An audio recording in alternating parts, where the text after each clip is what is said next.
So we are at the end of Jonah.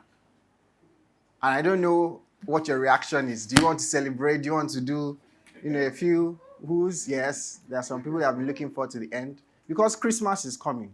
Okay. But yes, maybe I should just start by saying how thankful I am to even be here in the first place. So I woke up this morning and I snoozed my alarm. Yeah, like it goes downhill from there.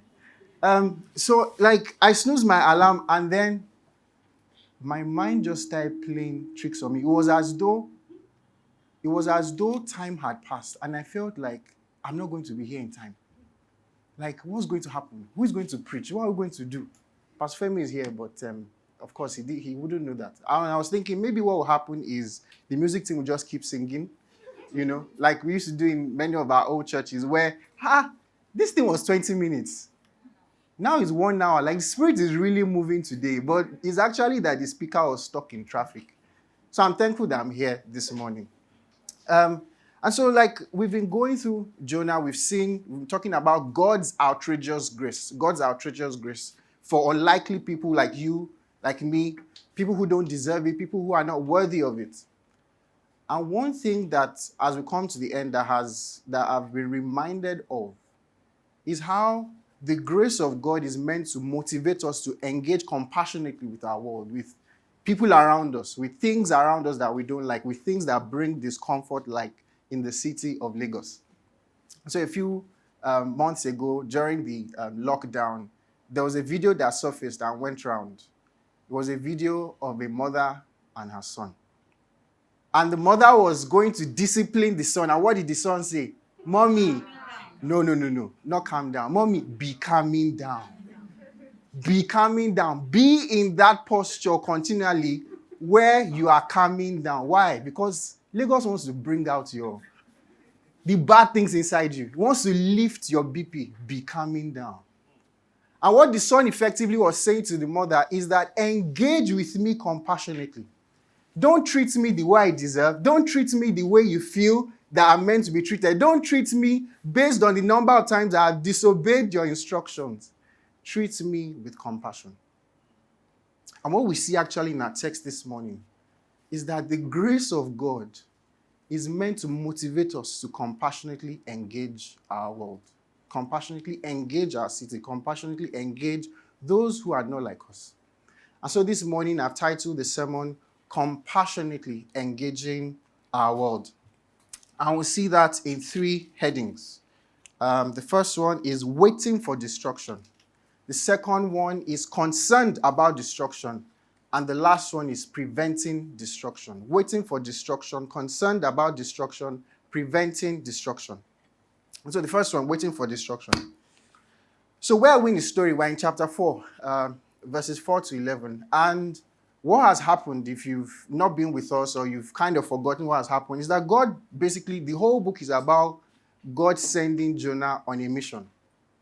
But Jonah actually feels that, man, this mission is mission impossible, like the movie with Tom Cruise and, all the other casts. Except that this time, Jonah doesn't feel like he wants to even do it at all. Jonah feels like, no, I don't want to even engage with this thing. And so God sends Jonah to go to the city of Nineveh, but Jonah actually goes the other direction. He goes several hundred miles away from where God sends him.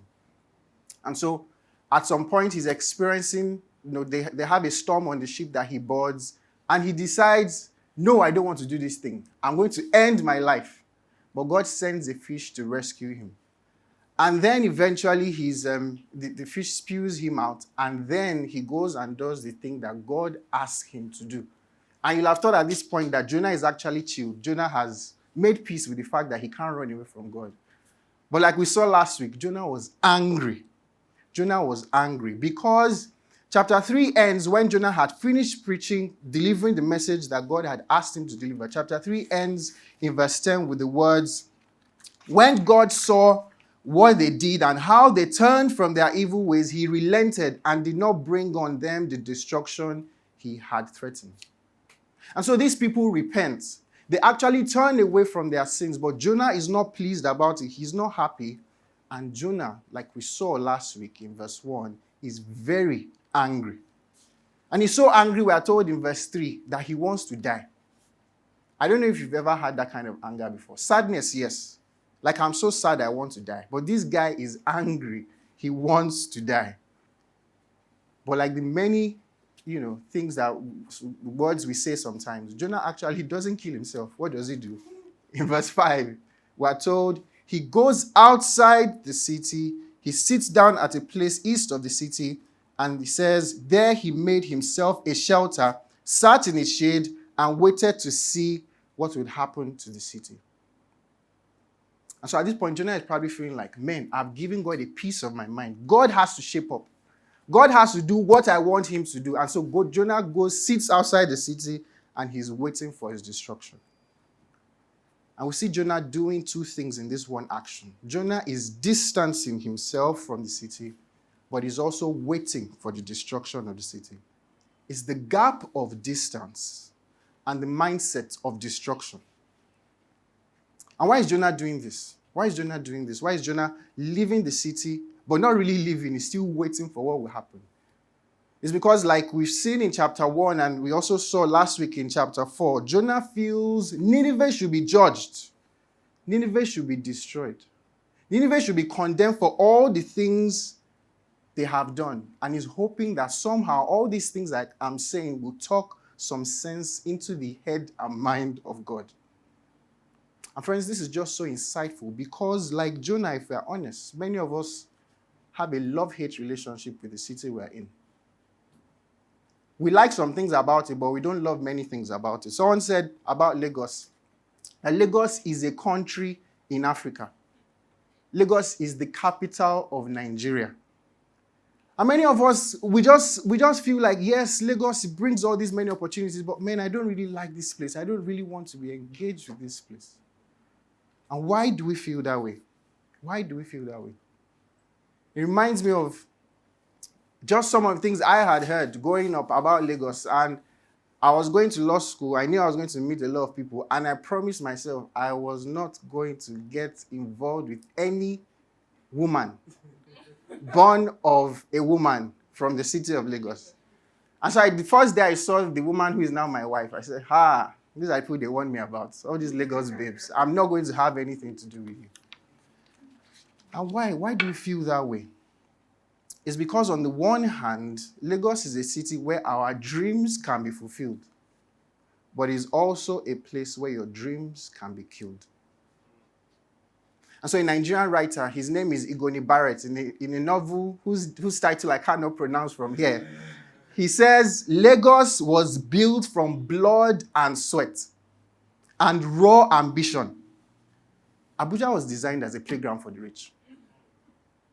Lagos was built from blood and sweat and raw ambition. And so people come to Lagos hoping for a better life, hoping that, all these dreams I have, all these ambitions, all these things I want to actually fulfill, I'm hoping for can get fulfilled. And so we hear the success stories of Lagos. A few years ago when Lagos was 50, there were all these placards on the road where we're seeing the success story, my Lagos story. And one of those Lagos stories is of a guy called Chinedu Okorafor, who moved from his village in eastern Nigeria to Lagos in 2016. This is a news release. I'll just read it. As soon as he could afford the night bus, he took it straight to the city of excellence. When he got to Lagos, he had 1,000 naira, a bako sack housing 2 jean trousers and 2 shirts, all his belonging. But now it's January 2020, 4 years in Lagos, and Chinedu makes, wait for it, a minimum of 1 million naira monthly solely from hawking. Some of you feel like, I should quit my job right now and start hawking. But what did the guy do? Sorry? What? What does he do? He hawks. Yeah. So maybe it's what he's hawking, Abi. But the guy sells gala. And so he came to Lagos. Gala. He came to Lagos and he starts by selling, I can't remember how he started, but at some point he scales it up. He's selling 300 units of gala in mile 2 traffic in Oshodi. And then he realizes, no. This is mile 2 traffic. Yeah, I'm making a lot of money, but this is not the place where traffic is. So he moves to another part of Oshodi. And then he begins selling 11 packs of gala in that traffic. And then he goes back to his village. And then the guys, of course, at this time, the guy hasn't made any killing. He hasn't made a lot of money. But people are seeing the progress he's making in his life. And then the guy say, man, I want to be like you. So he brings 12 guys from his village. And those 12 guys begin selling for him the same gala that he's selling. He's paying for the accommodation and they give him a commission. And then the guy begins to make all this money that he's making. This is Lagos. Some of you need that revelation, Abi. This is Lagos. That's his story. It's a city of ambition where you can dream and hope and actually have it fulfilled. But it's also a place where your dreams come to die. It's a place where you can be locked up for looking a certain way. It's a place where if you answer the police officer wrongly, you can actually be shot or killed. It's a place like we've seen during the EndSARS protests where a lot of people have been harmed by those who are meant to be caring for them. And so another writer, her name is Nnedi Okorafor, in a novel says, Adora, talking about one of the characters, Adora was beginning to see why Ayodele's people had chosen the city of Lagos. If they landed in New York, Tokyo, or London, the governments of these places would have quickly swooped to hide, isolate, and study the aliens. It's a book about alien invasion in Lagos. But here in Lagos, there is no such order. And so that cloud of disorder actually sometimes covers the dreams and ambitions that we have. And the place where we're meant to see the booming of our dreams and ambitions becomes a place where our ambitions and dreams go to die. And so what do we do for many of us? We do exactly like Jonah. We engage by waiting for destruction. What did Jonah do? Jonah kept the gap of distance and he had the mindset of destruction. And so let's quickly look at those two things. The gap of distance and the mindset of destruction. Now you have to love this story because it's funny in many ways. Jonah gets swallowed by a fish. Jonah doesn't want to do what God asked him to do. He thinks he can run away from God. And then eventually he ends up doing what God doesn't want him to do, exactly the way God wants him to do it. And verse 5 is a little bit like that. In verse 5, we see that Jonah leaves the city, but he goes outside the city and sets himself up there. He sets up a shelter and sits in the shade. And while he's waiting for Nineveh to be destroyed, while he's waiting for Nineveh to come down and receive the judgment of God, Jonah is there enjoying his life. And what Jonah is doing is, I don't want to be close to this place. I don't want to be touched by all the bad things in this place, but I also want to know what's going on in this place. And friends, don't we also do that as well? Now, the thing is, in a city of this size, so small, with so many people, we can't do like Jonah. We can't actually leave the city and keep our distance. So what do? We create a gap between the things that we do not like, and we keep ourselves away from it. And so we drive in traffic and we see destitute and beggars at the major junctions here in Lekki. And what do? We keep our cars wound up. And we carry on as if they are not there. And we ignore them. There's an area of town that's prime for development. And we know, government knows that, rich people will not actually move into this area if we don't actually drive away all these poor people who are living here. They are devaluing this property. So what do? They send in tractors. They raise the place. And then we see it and we say, this is a lovely place by the ocean. Let me go and buy that property and live there. We see all this crime and insecurity in our city and we say, no, I don't really like it. Let's build these really nice and posh estates so that we can live and be far away from all the things that are going on in our city. And then maybe once in a while, we can actually cross Third Mainland Bridge and go and see the people who are living on the mainland. Or just like it happened for many of us during COVID, there were poor people around us. We had never given a thought about them. But then we'd realize, there's lockdown. These people are going to be hungry. They're going to come knocking at our gates, and we don't want that. So what do? we organize our estate committees and give them a little bit of money so that they can please stay away from us. It's the gap of distance. We don't want to be engaged with what's going on in the city. We want to create a gap between so that it doesn't touch us, so that it doesn't affect us, so that it doesn't crumble us. And friends, I'm not saying that we're always doing these things intentionally. I'm not saying that we always have malicious intents in our heart, but what's happening is that we are creating this gap, and sometimes we're even benefiting from it as well. It's like the supply chain of cow milk. And in the supply chain of cow milk, there are many people who are involved, but there are two people who are crucial to the process: the milkmaids and the milk buyers. The milkmaids are the people who their life is all about the cow. They are constantly taking care of it. They believe that there's something in this cow that can serve other people. So they go there, they care for it, they juice the cow so that it can give milk to others. But then there are the milk buyers, the people who they're not really concerned about the cow. They don't care. They just want their milk. They don't want to know whether Susha has treated the cow, whether the cow is immunized or not, whether the conditions the cow is living in is great or not. They just want their milk and they go for it. And many times, friends, we're like that, those milk buyers with the city. What is there for me? How can I maximize all these things that the city is there to give me? How can I enjoy it without actually being in the city and getting and contributing to the city? But the second thing we see Jonah doing, apart from just this gap of distance that he's keeping, is also a mindset of destruction that Jonah is engaged in. And so in verse 5, we are told Jonah wants destruction to come to the city. But verses 6 to 10 tell us why Jonah is taking it this way. In verse 6, it says, rather than God just judging Jonah and giving Jonah what he deserves, God actually provides shade for Jonah. God provides a plant that actually keeps Jonah cool from the heat. And it's sort of like now Jonah is living in a BQ with air condition and everything is going well for Jonah. But then God takes away that thing and all of a sudden Jonah is feeling like, oh, I want to die. I just want to die. And in verse 9, God asks Jonah, is it right for you to be angry about the plant? And he says, it is. It is. You'll have thought that, oh, his home training will have kicked in at this point. God has asked me a question in verse 1, and I answered the wrong way. And God is asking me again, but his home training doesn't kick in. Jonah says, yes, it is. It is right for me to be angry, and I want to die.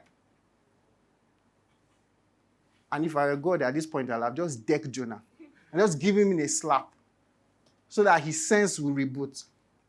But God doesn't actually treat Jonah that way. In fact, commentators tell us that what Jonah is doing effectively in these verses by answering back to God is the equivalent of giving God a middle finger. Jonah is saying, yes, God, I don't want to know what you think. All I just want to know is that what I want must happen. Bring this destruction to this city. And why is Jonah thinking this way? Why is Jonah mad? It is because Jonah believes that there's something in him that deserves the grace of God, and there's something in Nineveh that does not merit the grace of God. He believes he deserves the mercy and grace of God, and Nineveh deserves the judgment of God. And friends, oftentimes when we think like this, we show that we do not actually understand what the mercy and grace of God is. Because mercy, by definition, is not something that can be compelled. Mercy, by definition, is not something that can be earned. And every time we engage in these attributes, anytime we think in this way, no, things must go well for me, and I don't care about the city, I don't care about the people who are living in it, we are showing that we actually are engaging in a mindset of destruction. Lagos can go to blazes for all we care. Our cities can burn as long as things are going well for us.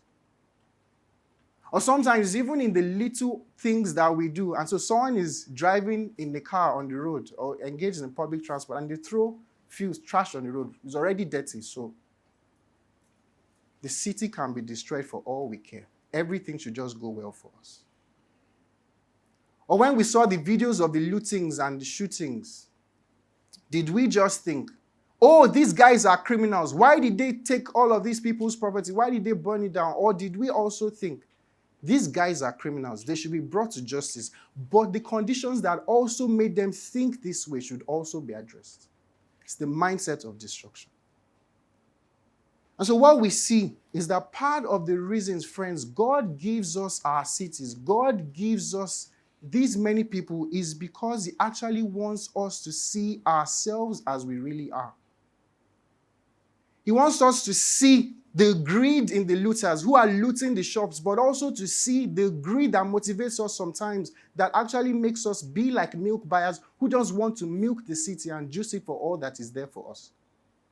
He wants us to see the ineptitude of law enforcement and the corruption, and he also wants us to see as well how we are unable to actually save and rescue ourselves from the things that are wrong with us. He wants us to see the poverty and brokenness all around us, and he also wants us to see how insufficient our materialism is in actually addressing the things that are wrong with us. And so every time we're thinking, oh, things should just go well for me, I don't care about the city, we're engaging in a mindset of destruction that says, I don't really know what the grace of God is about. I don't really care what the grace of God is about, as long as everything works fine for me. And so Jonah is engaged in these two things as he's waiting for destruction because he doesn't want to be touched by the city, but he also wants to get from the city. He doesn't want to be affected by the things that are going on around him. He wants to see the city burn to the ground because he believes there's something in him that deserves and merits the grace of God. But we see something else in these verses, and I go to my second point. We see that we ought to be concerned about destruction. Concerned about destruction. And so all through this book, we've seen God and Jonah on opposite ends.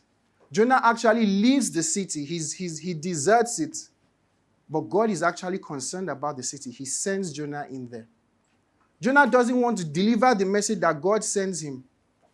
But we see that God is actually eager for these people to come to him and to be saved. And we see these two opposite ends that God and Jonah are on in verses 10 and 11. In these verses, God says, "But the Lord said, you have been concerned about this plant, though you did not tend it or make it grow. It sprang up overnight and died overnight. And should I not have concern for the great city of Nineveh, in which there are more than 120,000 people who cannot tell their right hand from their left hand, and also so many animals?" And friends, here we see the heart of God. God is saying to Jonah, you are concerned about a plan that you did not create. You are concerned about something that you had no business actually seeing its fruition. You didn't contribute anything to it. Should I not be concerned about the people of Nineveh? Should I not be concerned about people created in the image of God? People I have designed for a purpose. People I have given a plan. Should I not be concerned about people I have set on earth in this time who would actually live in eternal separation and judgment from me?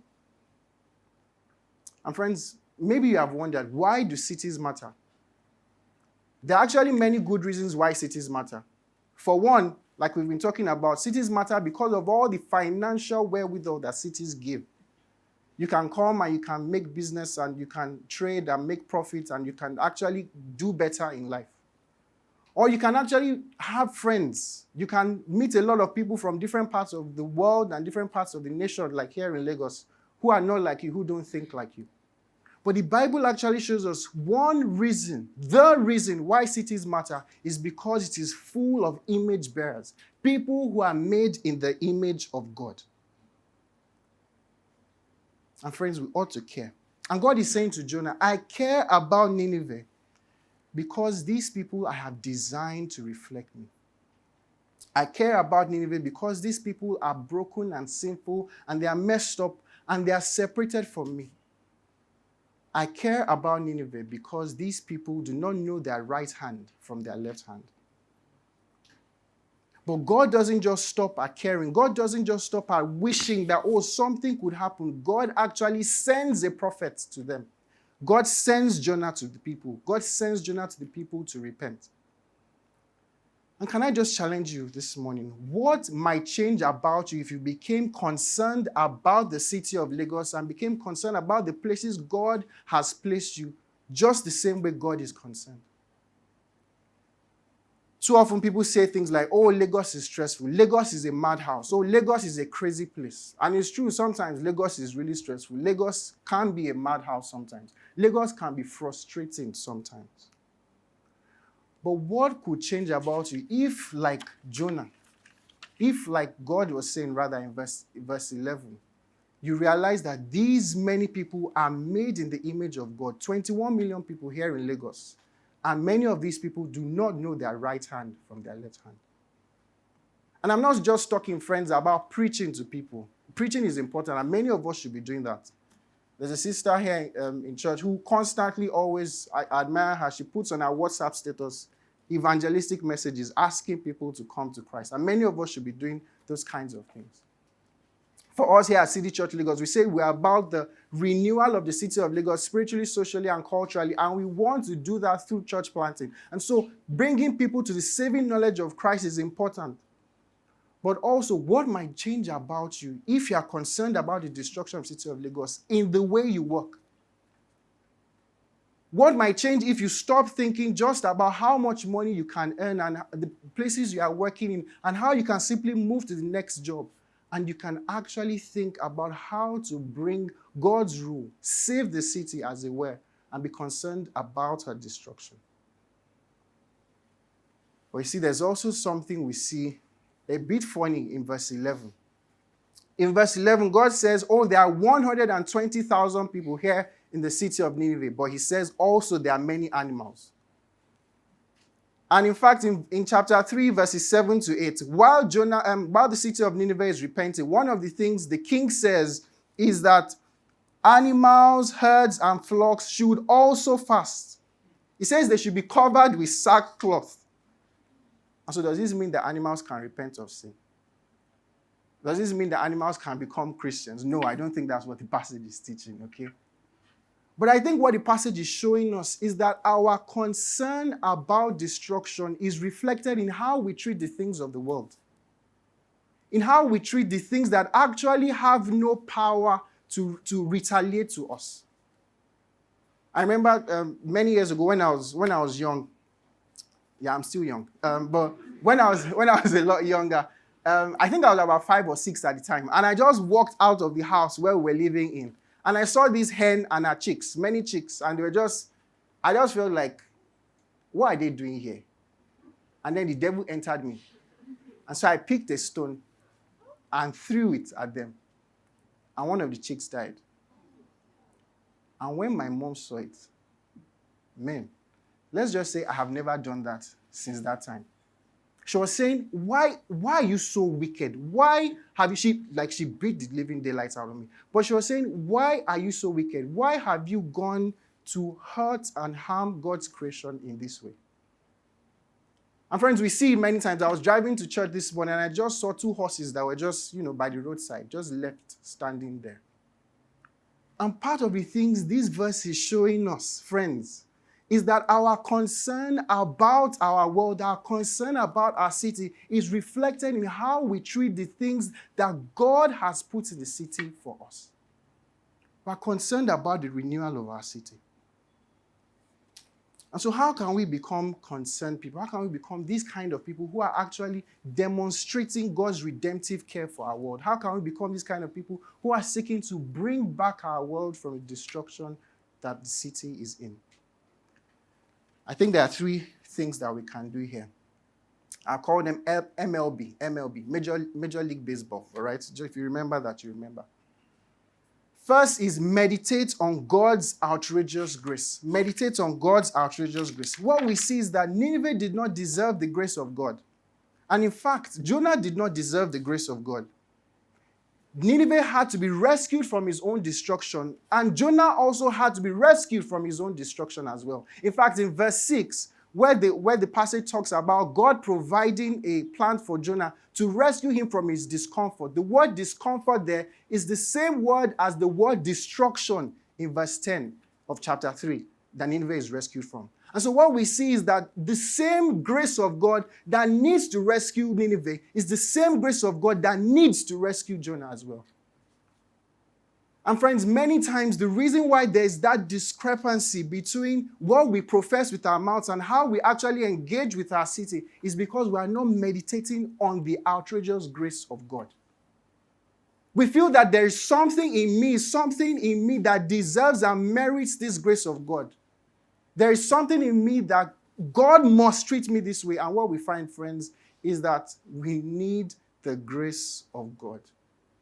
The same grace that needs to rescue people who are standing on Allen Avenue in Ikeja is the same grace of God that needs to rescue you in your own little two goody shoes here in Lekki. But the second thing, friends, is that we need to leverage our platform. Leverage your platform. And so Jonah was God's prophet. Jonah was God's prophet who speaks God's word to the people of Nineveh. The king was the one the message came to. But the king then commands his city to do certain things. And some of us, none of us here is the governor of Lagos State. None of us has that amount of power, so we can't command the city. But God has placed us in places, friends, where we can actually leverage the platform that God has given to us. And so are you on your estate committee? Can you actually think about, suggest to the people who are there, can we do something as an estate that is not just once in a while at Christmas so that people can think about us well? But can we actually partner with the community around us and maybe train someone to school? And maybe think about empowering someone for business? And maybe think about long-term skill acquisition and development so that we can actually bring this renewal to our city as well? Or some of you, oh no, I'm not in that sphere. I don't have those kinds of influence. But maybe you are in your office.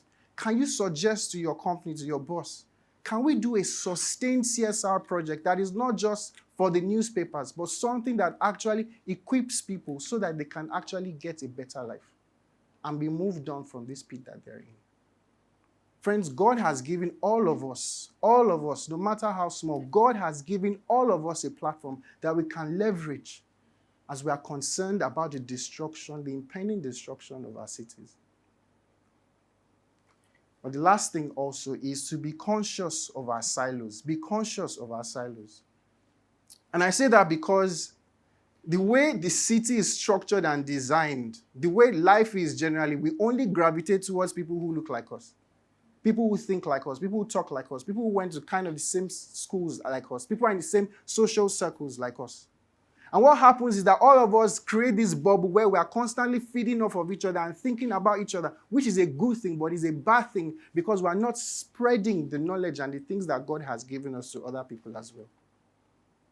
And so that's why places like your GCs are important, where you can actually know other people who don't think like you, people who are not from the same demographic as you, people who don't have the same social background or class as you, so that you can actually hear what is going on in other people's lives, and you can enable them, strengthen them, encourage them as well. And so as we meditate on the grace of God that is outrageous, as we leverage the platforms God has given us, as we are concerned and conscious of our silos, we can become people who are concerned about the destruction of our city. But the last thing I think here is ultimately there needs to be a prevention from destruction. And I go to the third point, preventing destruction.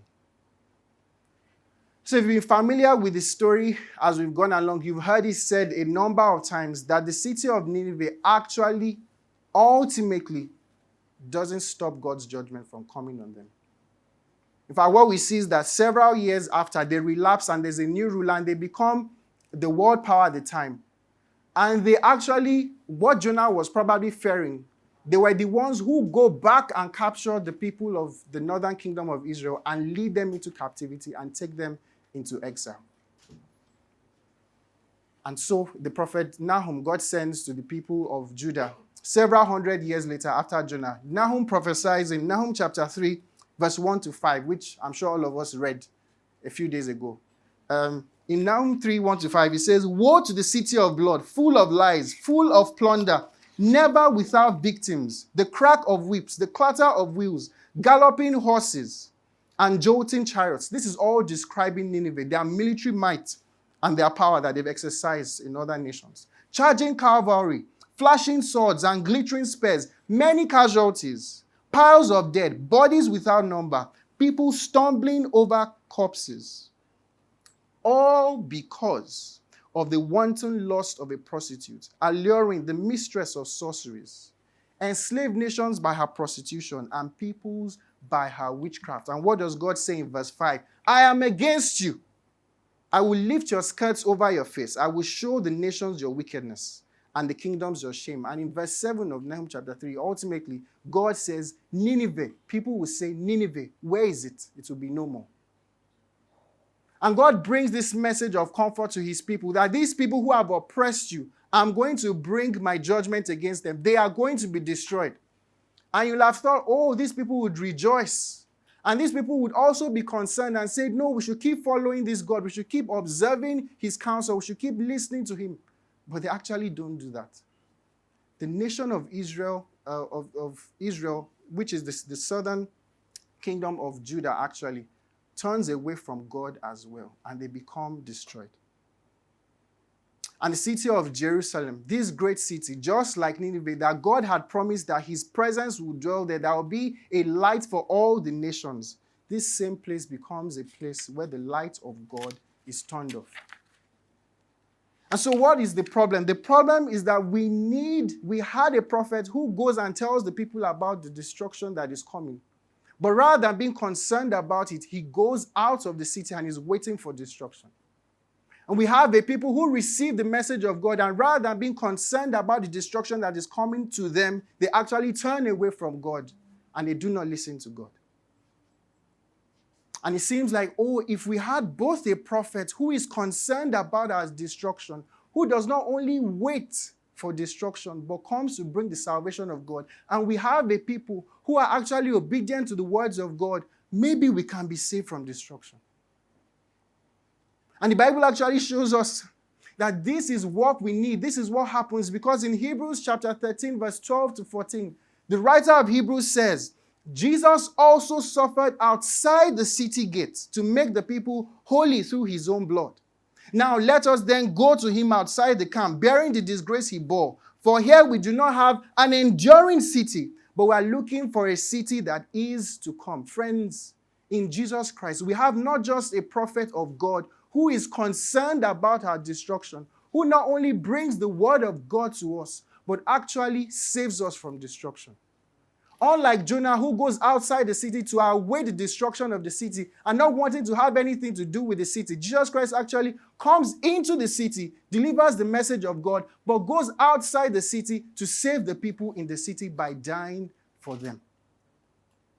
And friends, he gives us his own life to rescue us from our destruction.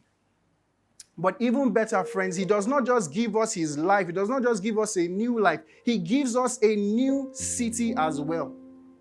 The promise of the gospel is that the ultimate renewal we're all looking for by working in Lagos, by trying to see how we can progress, by trying to see how things can be well with us and our families and our loved ones, that ultimate renewal comes in a city where God dwells. And so in the book of Revelation, it says that the kingdoms of our world will become the kingdoms of our Lord and of his Christ. Friends, our hope ultimately is not just that Lagos will be saved from destruction. It's not just that all the injustice that we are concerned about will be taken away. Our hope ultimately is that God will renew our world.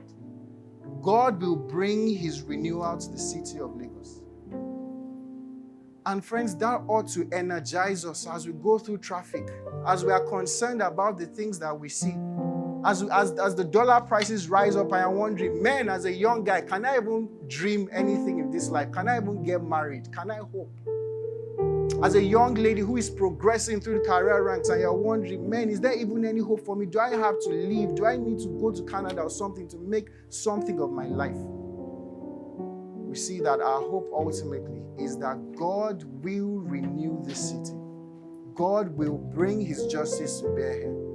And we can go through life. We can go through life compassionately engaging our city, not disregarding its flaws, not looking the other way if we need to protest and do something and bring people to justice, but we can actually walk trusting God that the very renewal that we are concerned about, He will bring to pass.